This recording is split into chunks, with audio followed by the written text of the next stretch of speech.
Hello, hello, hello. Welcome back to my channel. Hope you guys are doing well. Excuse my voice if I sound a little bit muffled because I am under the weather. So please don't mind that. All right, today, this is a very interesting video that I'm bringing to you guys because it's something that just recently went viral earlier this month. And the reason why I say it's interesting is because it's been a lot going on politically in the US this year. And one of the main groups of individuals that have been making a stir is the Christian church. And this woman by the name of Nicali Monroe, did a social experiment earlier this month to see how thorough a lot of these churches are. Now, she didn't just limit her outreach to Christian churches. She definitely reached out to a couple different types of churches, a Buddhist church, a mosque, and a couple Catholic churches and things like that. But she ran a social experiment to where she was pretending as if she had a 2-month-old starving baby to see if these churches would help her get formula to feed her baby. Now, what's crazy is she told these people that she had a 2-month-old baby.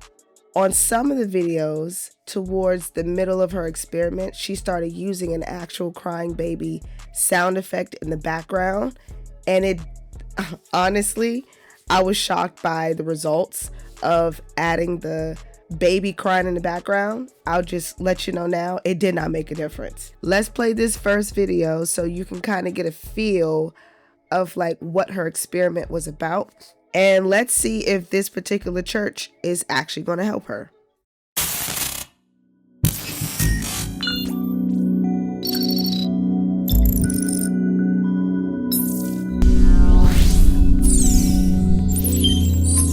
Okay, so I'm calling your church to test to see if they would help feed a starving baby, and I had a lot of requests to call another mega church, so I'm calling Abundant Church West in El Paso, Texas.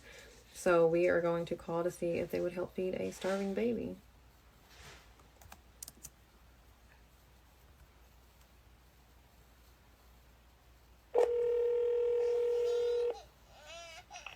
Good afternoon, Abundant. How may I help you? Hi, yes, I was wanting to see if there's any way y'all could help with a can of baby formula. I have a 2-month-old and I ran out last night, so she's gone all night and all day without anything to eat. Unfortunately, the food pantry is only available on Sundays, and I don't know if we have any baby formula at the moment. Okay, is it something that you all could get and I could just pick it up or something? Well, there's nobody at the food pantry.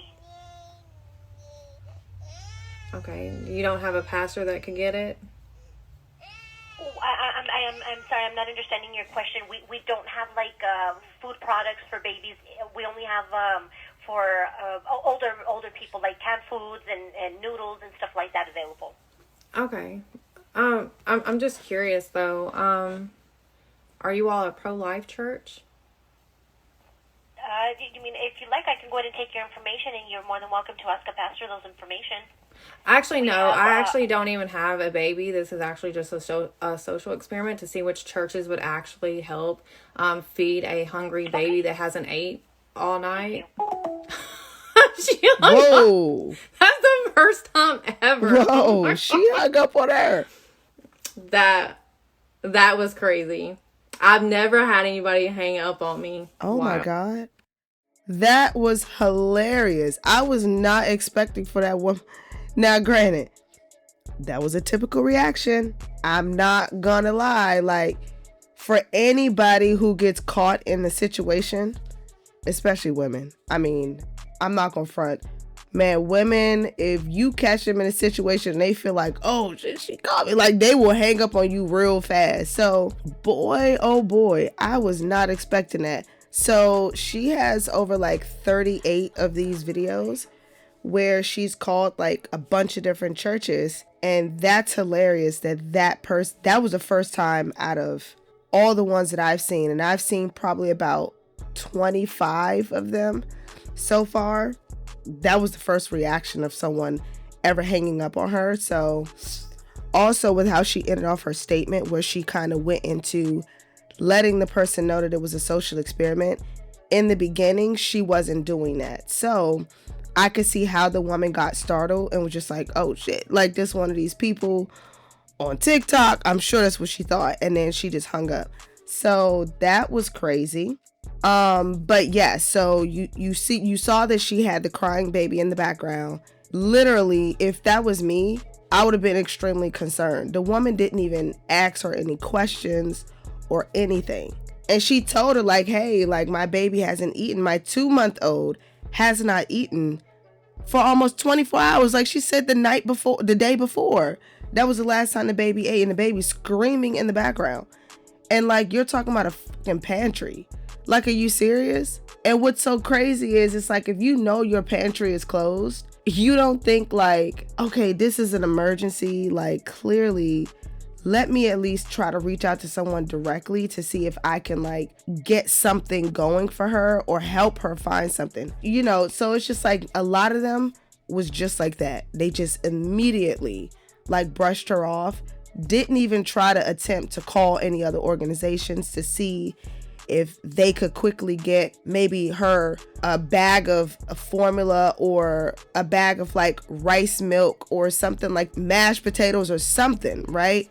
To put on this baby's belly. Like, it's crazy. It's absolutely insane. That was shocking. Not gonna lie. But what's also interesting here, if we go back over to the comment section on the side. So apparently this is the pastor, and they called him out for the suit jacket blazer thingy he's wearing for being $600. But you guys are sitting up there talking about you don't have any way to help them. Like, and as you can see in the picture, this looks like one of those mini mega churches. She says it's a mega church up here in her title. Absolutely insane. You know, so it's like this was a sentiment across the board. But let's go watch some other clips. I know everybody's watching this right now. With baby formula at all? We unfortunately are not. We have a benevolence program, but it is for our members. It's just for the members, because like, While some people may be a little upset with this and say that, hey, this is predatory, she's actually holding the church accountable to do what they were supposed to be doing in the first place. So in Matthew 25, Jesus is speaking to these people and he's like, listen, when I come back, there's going to be some things I'm requiring of you people, to the point where he's going to be separating the sheep from the goats. And it's crazy because one of the ways that Jesus is going to be separating who really walked with him and who didn't is by who fed his brothers and sisters. Jesus is so serious about feeding the needy that he calls them cursed. He's like, you cursed ones into eternal pit of fire. But listen to this verse here. He says, for I was hungry and you didn't feed me. I was thirsty and you didn't give me drink. I was a stranger and you didn't invite me into your home. I was naked and you didn't give me clothing. I was sick and in prison and you didn't invite me. He's serious about this. So Okay, so let's stop here and make a comment on this particular Bible verse. We know that in today's society, you read certain scriptures in the Bible, and we all know that a lot of that stuff isn't smart to follow if you are trying to not just protect yourself, but protect your family and your children especially.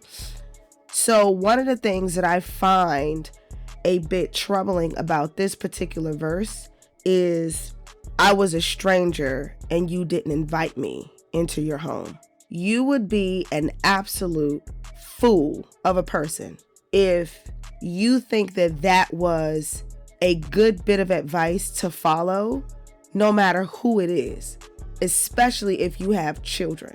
So it's like, at one point in society, in human civilization, to invite someone into your home that honestly didn't have as much protection as we have today. We have all these alarm systems, we have locks galore, we have double, sometimes triple paned windows, we have these big bulky doors. Like, we're literally trying to keep strangers out of our homes by any means necessary. In today's society, you have to make sure that you have a home that is fortified in a way that can protect you and your family. So with that being said, back in the day, a lot of those people barely had doors. And the doors that they did have were just single pane wooden doors. Like some of them were super thick and some of them weren't, and a lot of them, their windows just had cloth on top in front of it to block people from just automatically seeing into their houses. But their windows were open. They didn't have glass to block a person from coming in. So it's just like, during the time when this was written, there was no such thing as a person coming to your house and like it was so fortified to the point to where you had to break things in order to get in. No, all you had to do was just climb through the hole in the wall that was considered a window, So at that particular time, the level of security when it came to people's homes and how they were structured, there was none. So if a stranger came to your house and they seemed needy, to let them in was whatever, right? Because if you didn't let them in and they were a predator, they could get into your house if they wanted to very easily. But today, oh my gosh, I can only imagine the difference in which the level of predatory behavior has increased over the years, over the centuries. So that part of that Bible verse makes absolutely no sense to me because of the fact that who do you think, other than a corporate location or a church, is going to just open their doors to strangers, knowing that they have vulnerable individuals in their home? No one is doing that. One thing that a lot of people who use Bible verses to speak on situations, they have to understand when a particular Bible verse is just completely outlandish, right? And in this particular case, that part of that particular Bible verse is completely unreasonable to even expect anyone to do that. The rest of it, perfectly fine.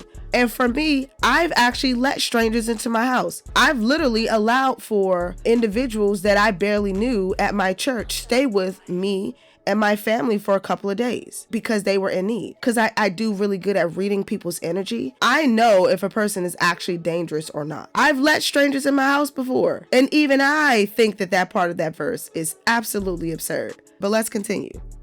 I was sick and in prison and you didn't invite. But as a believer and a minister in the church, I think this is important. But I want to do something here. I want to shout out the churches in a ministry that I know personally that have been feeding people since 1995. I want to give a personal shout out to Pastor Troy Brewer here because for 30 years at Open Door Church, he has been feeding. He started a food pantry back in 1995, 30 years ago, and has never stopped it. The reason why this topic is dear to my heart is because nowadays, especially as somebody I have a degree in theology, I've preached and taught many churches, I've been in ministry for a long time. And one of my core issues, something that irks me, is the fact that is how people get into ministry. What I love about Troy Brewer is the fact that he didn't get into ministry because he was a good speaker. He didn't get in because he had a lot of followers. He started his ministry on the back of the food pantry because he started the. And that's great. And I think more churches and more organizations that want to really help people, you have to have some type of component like that. What is something that people will always need? Food, period. Food. But let's move on to the next person. Mind and everything. Zakat, it's one of the 5 pillars of Islam, where Muslim communities and Muslims are obligated to provide charity to the community.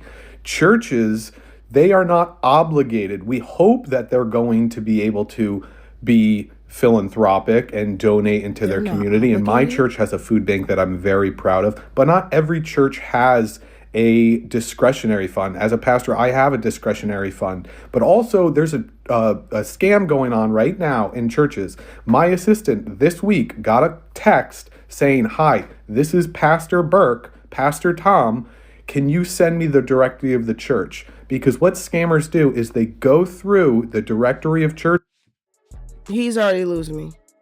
Like, are you serious? Like, are you serious? He's talking about everything but what the experiment is about. And now he's bringing up the fact that there's a pastor scam going around. That has nothing to do with this situation. And I wouldn't be surprised if he was one of the churches that she called. So he's trying to do damage control. But I digress. Churches, they go through online directories and they email and they scam all members of churches and they say, can you send me a Visa gift card? Can you send me this gift card? That is something that happens. Churches get scammed all of the time. And so if you think the response to churches saying no to helping baby formula is to tax the churches, we spend Bingo. There you go. He's more concerned about the fact that tons of people have been calling for churches to be taxed. And to be honest, when I found out, when I became a young adult, that churches weren't taxed, I was actually very surprised. I'm not saying churches should be taxed, but some of these churches that make above a certain amount of income, maybe they should be taxed. It doesn't mean that the tax needs to be corporate level amounts of taxes. Yes, some 501c3s, they make so much goddamn money. I'm always shocked that they don't get taxed after they reach a certain amount of income. There is no way certain companies such as the Goodwill and the Red Cross and stuff like that aren't getting taxed because they claim that they're an organization that's helping people. We all know that's a lie. That gig has been up for a while. But that's what his main concern was about, taxes. $1 trillion a year on our military, on bombing other countries. We are right now bombing fishermen in the ocean. We spend less than 1% of our GDP, less than 1%. And I wonder who he voted for. Why he's sitting up there bringing up the obvious. And I hope he wasn't one of those, oh, I don't want my resources and my taxes to go toward paying for people's food stamps, right? I can only imagine what side he's on, because one of the things that has been made clearly obvious, painfully obvious, is that a lot of churches support this bullshit that's going on in our country right now.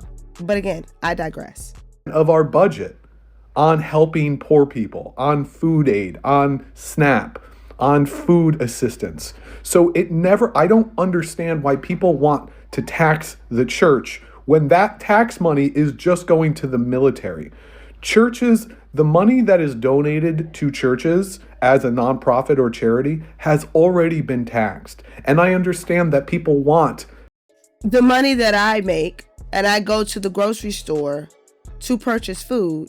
That money has also been taxed. The money that I use to pay for my Kendrick Lamar ticket, that money was also taxed. What is he talking about? That doesn't mean Kendrick Lamar isn't going to get taxed just because the money that I paid for my ticket for was already taxed. What is this dude talking about?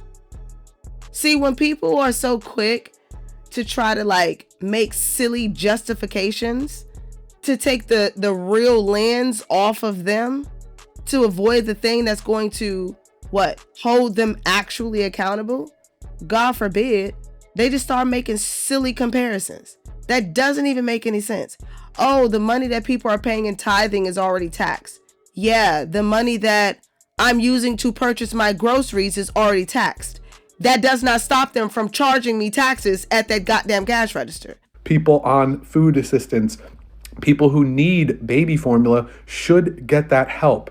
But taxing the churches is not going to do that. All you're going to do is take money from churches and give it to the military. And give it to the government, which is not helping poor people at all. It definitely isn't. If you want to reform the tax code, that's fine. I'm all about it. But taxing churches would close small churches that actually do provide local philanthropic efforts to the community. And it would do nothing to the mega churches that you really want to actually get rid of. Churches like Joel Osteen, who doesn't do anything. These churches like Mark Driscoll. If you call those types of churches, of course they're not going to help. But if you call a small town church that they're going to try and do whatever they can to help you. So lies on lies on lies on lies. This woman started off calling small churches. It didn't matter what size that church was. Most of them did not help. Small, medium, and large. Same response. The only ones that helped were the ones that had a heart. One of the smallest churches almost immediately helped her. And you can literally, the church was over 100 years old, ran by some old grandpa who was just like, hey, I'm a great grandpa. I don't really know what the new formulas are nowadays, but let me know what's the name of the formula. I'll go pick it up myself right now and then I'll bring it to you, right? This old elderly man. And I found out that collectively from the audience donated over $100,000 to that church. Rightfully so. Very deserving. This person is trash.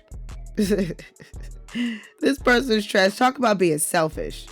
One of the churches that woman called to see if they would give formula to her starving baby was the church that I grew up in as a child, Germantown Baptist Church, right outside of Memphis, Tennessee. Expect this kind of thing from radical, woke, unbelieving trolls who wish to disparage the gospel and God's church. And all I can say is that tracks.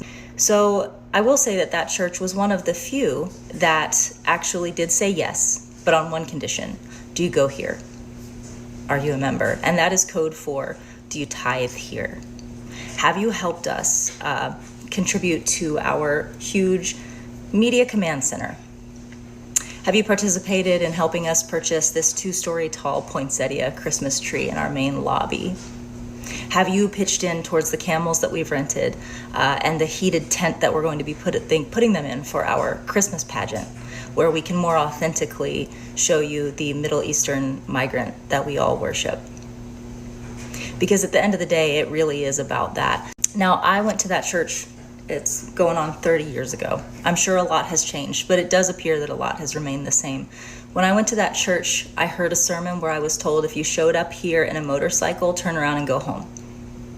If you're gay, turn around and go home. When I finally got old enough to drive my own car, I left that church, parted ways with my family on Sundays, and I went to a different church, because that church was the first place where I started going, something's not right. This isn't right.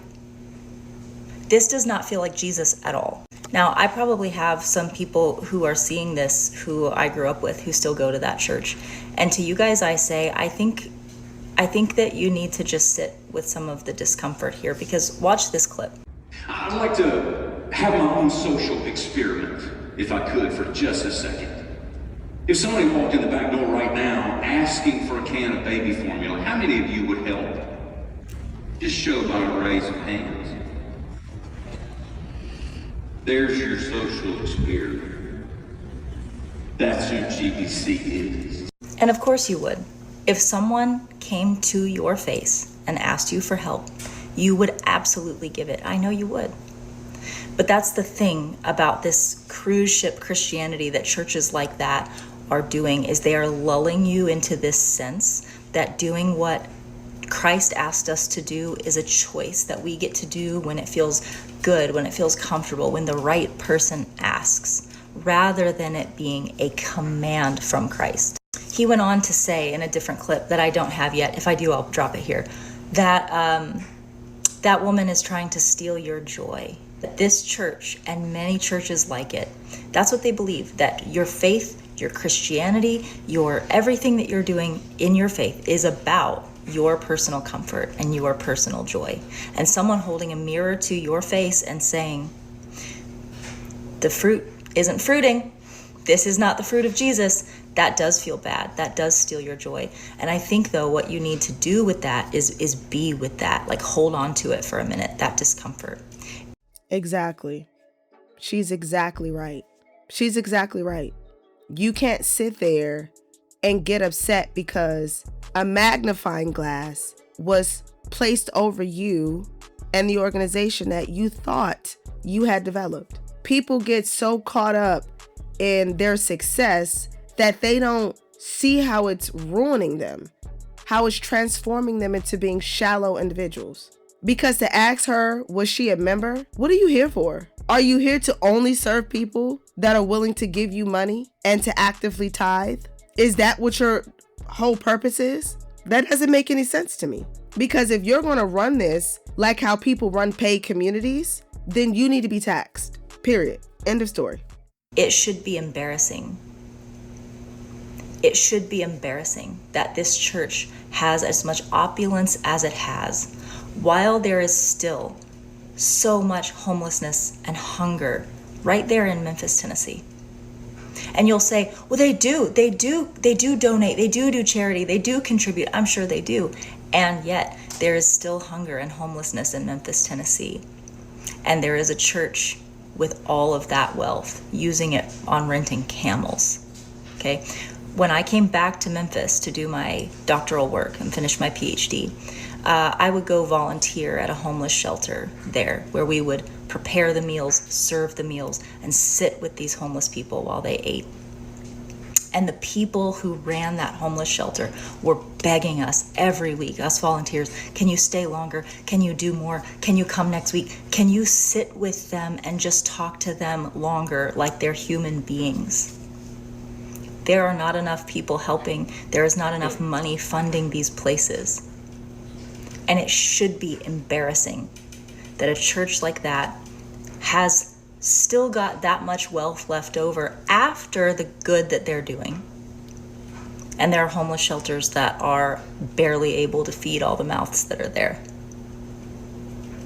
That is cruise ship Christianity. That is make it feel good for me. Christ would not have stood for the greed and the opulence inside so many Christian churches today. And the belief system that that's okay because we're good people who come to church on Sundays and we don't say swear words. That makes us good Christians. That's not what Christ taught. And it's why so many of us have left and are building Christian communities outside of the church, because y'all aren't embarrassed enough yet of what's happening inside the churches. It is time for y'all to say, no more. Don't tell us we need to be the change inside the church. We tried, we left. Before we start with this scumbag, please, people, be mindful of how you go about moving in life, and don't let what's going on in the world desensitize you to the needy right in your face. Social media has this way of making you feel like everyone's trying to take from you, or there's scams left and right, or everyone's a bad person. There's no need to be good anymore. And there are innocent people that you walk past every single day that need your help, and they're begging for it. And you're so desensitized that you just walk past them as if they're not even looking at you or speaking to you, as if they don't exist. Please be mindful of those moments. Had a little situation. Some call this situation. And y'all know if it was up to me, I would have been unplugged social media a long time ago. It's just a playground for good things, but also evil. So as much good as you can get out of it, you get a lot of evil. And the person who goes around calling churches and putting the voice of a baby crying in the background, and I say, really the person is low. So, like I teach these men over here, folk want to apologize. I don't apologize to the devil. Sometimes Christians get so weak, you forgot we're supposed to rebuke evil. So if you could pretend to have a crying baby to try to call churches and to trick people into things. Now, let me tell you something about Living Faith. We fed thousands of people. Thousands, not hundreds, thousands. I can't tell you how much money have gone out. Now, we don't advertise it because I'm not a social service. I don't have a big box of money that I sit there and just tell them to pay us by. Our staff gives money out of their pocket. And I can't tell you how many times we put families up where we had women with children come here on a Wednesday night, nowhere to live. Ask Sister LaToya, I give her my credit card. Go over here, stay a week. So, but I'm not one of them preachers. So you think that calling her a devil and her bringing attention to what's really going on with a lot of these churches is somehow remotely evil because she caught you in a vulnerable moment where you just, what? Instead of you saying, oh, you know, we don't appreciate the backlash in which we received from individuals who don't know us based off of one moment of vulnerability, and that we're learning every day and we don't always get it right every single day, right? We're glad that it was a fake situation, because God forbid if it was real, I would feel horrible, right? That we weren't able to help her in that moment. Instead of saying that, he calls her evil, says that the devil is lurking. See, this is the thing. Being African American, this is the thing about some African American pastors that I just do not like, because they don't know how to humble themselves. They do things like this, where they think that if someone calls them out on their hypocrisy, that is somehow evil. And it's like, are you serious? You could have said anything else under the sun to justify not being able to help in that moment, and people would have forgave you. But you going in, and this is light work, what he said in the beginning, because I ended up seeing the whole video and it was worse than this. And it's just like, wow, no one is saying that you don't help people, but you could have gotten online talking about how many people you've helped. And sometimes it does get hard because funds do run low, right? Even my own personal funds, because I literally am always pulling out of my own personal pocket to help pay for things that people need. Y'all could have explained that to her while you were on the phone, but instead, this is how you conduct yourself. Like, absolutely insane. I need to go call the newspaper every time we give out a bottle of water. So if you need that, you're in the wrong church. So as long as the members of Living Faith know, and I say we in the middle of feeding people, how you gonna do your little dirty deed? And you know, it's just the spirit of a witch.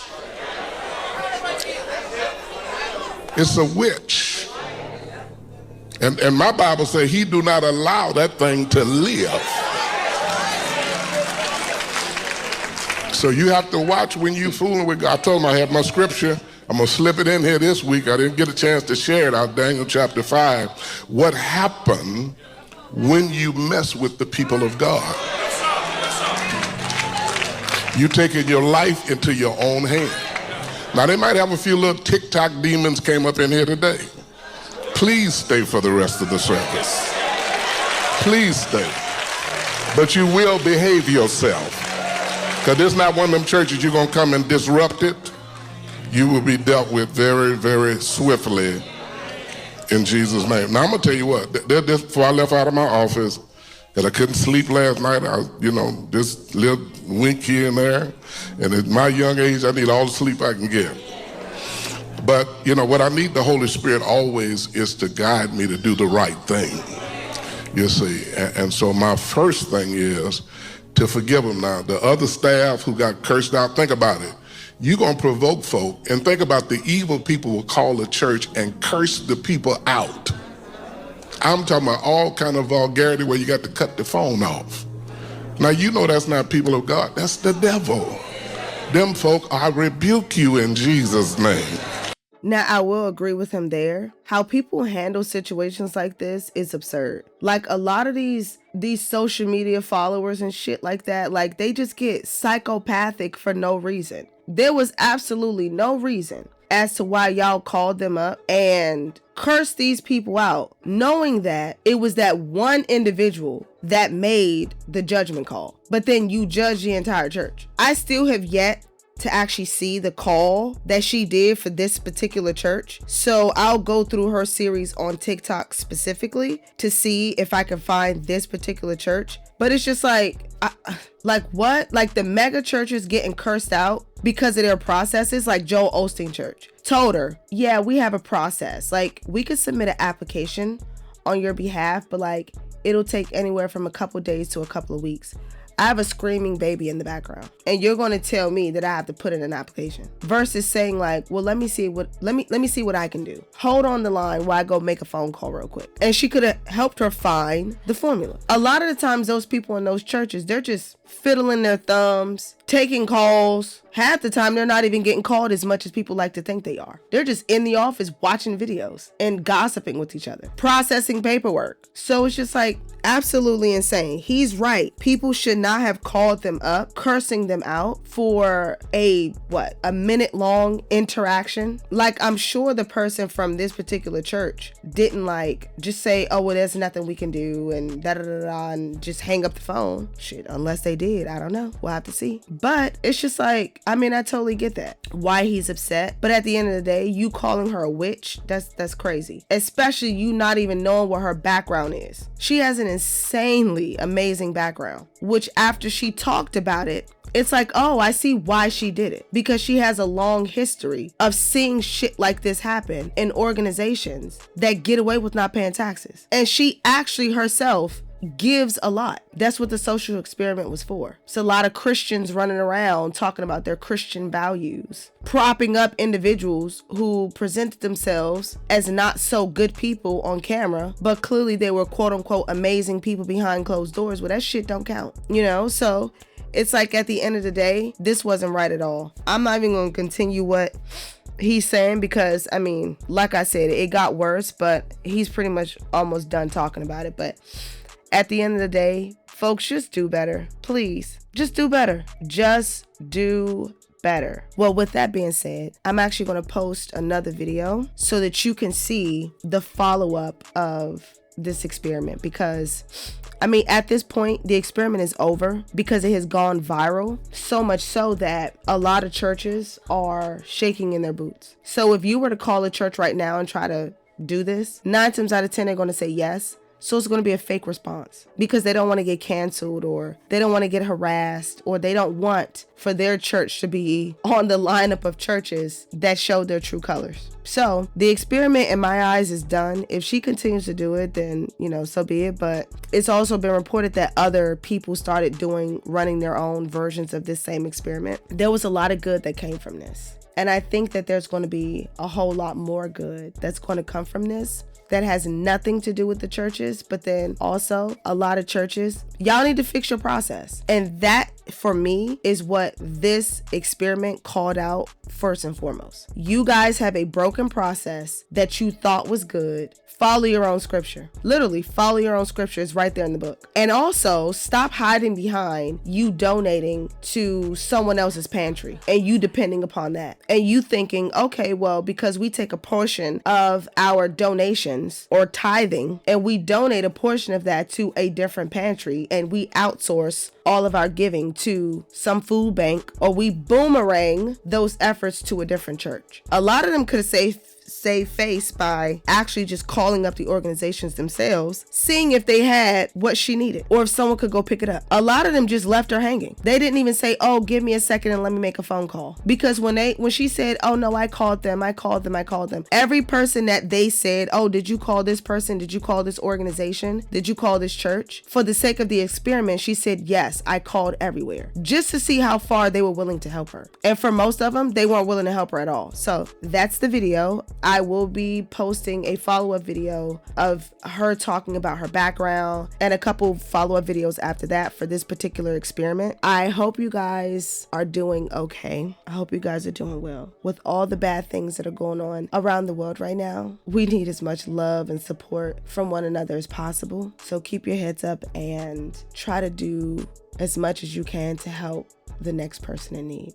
I will see you in the next one. Bye. I'll be back.